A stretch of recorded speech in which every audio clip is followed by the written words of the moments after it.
আমার খুবই কষ্ট, আমি চলতে অনেক কষ্ট হয়, তাই আমি এটা করতেছি আমার বৃদ্ধ মা বাপ নিয়ে, আর হালাল পথে দুটা ভাত খাওয়ার জন্য। এই যে এগুলা, এটা না খাওয়া যাবে, না সবজি রান্না যাবে, কিছুই করা যাবে না।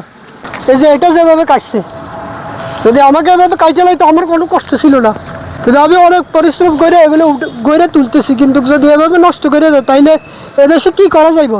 কি আমি আবার ফিরত প্রবাসে চলে যাবো নাকি দেশে থাকবো? এটা এই দেশবাসীর সিদ্ধান্ত নেন। আমার নাম মোহাম্মদ মিজানুর রহমান, আমার বাড়ি কাছিয়া পুকুরিয়া, এখানে আমার বাড়ি। আর আমার প্রতিষ্ঠানের নাম হইল উমরনগর নার্সারি, মজিদনগরের পূর্ব পাশে। এভাবে প্রত্যেকটা গাছ এভাবে ফল সহ কেটে দিছে সবগুলো গাছ। প্রত্যেক গাছে ফল আছে, প্রত্যেকটা গাছ। আমি প্রবাস ফিরত, আমি অনেক কষ্ট করতেছি, আমি ওখানে অনেক টাকা লস দিয়ে আসছি। আসে দেশে আমি নিজে হাতে আমি একজন কামলা রাখতে পারতেছি না, আমি নিজে করতেছি। এগুলো আমি অনেক কষ্ট করে বাইরের থেকে জোগাড় করছি। এগুলো বহুত ভালো গাছ। এই যে প্রত্যেকটা গাছ আমার নষ্ট করে দিচ্ছে।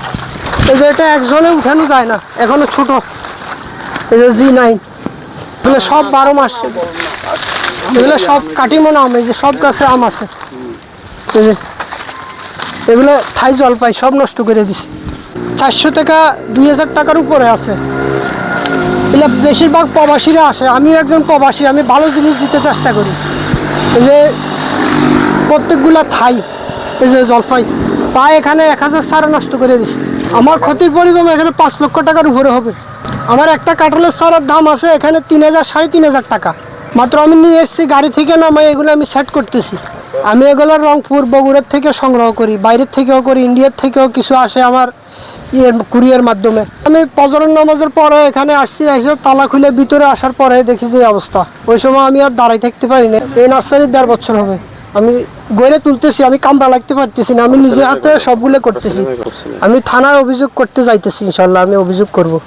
আজকে অনেক বছর বাইরে থেকে আসার পরে নার্সারিটা করছি। ওনার অনেক পরিশ্রম করে নার্সারিটা করার পরে এই যে নার্সারিতে গাছ বিক্রি করতেছে খুব স্বল্প মূল্যে, কম পয়সার মধ্যে সবাই সেবা করে যেতেছে। এর ফাঁকে দিয়ে এই যে একটা ওনার এই যে নার্সারিটা হঠাৎ করে যেভাবে কেটে ফেলেছে, এবং এই নার্সারির কলাগুলো, এই যে কলাগুলো, কলা ছড়িগুলা, এই গাছটা সবগুলো কালকে রাত্রে কাটে ফেলেছে। এখন এই ঘটনাটা করতে পারে কে?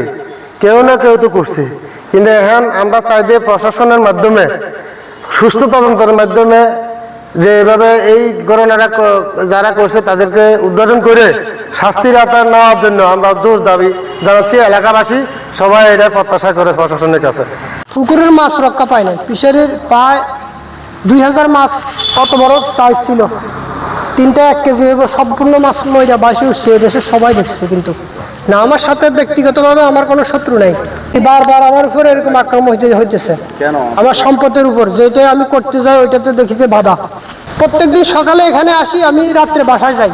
আমি একটু বাইরে দোকানে যাই না, কোনো আমি সময় দিতে আমি পাই না। আমি এটা আমার রিজিক, আমি এটার পিছিয়ে আসি, আমি অন্য কোনো চিন্তা করি না।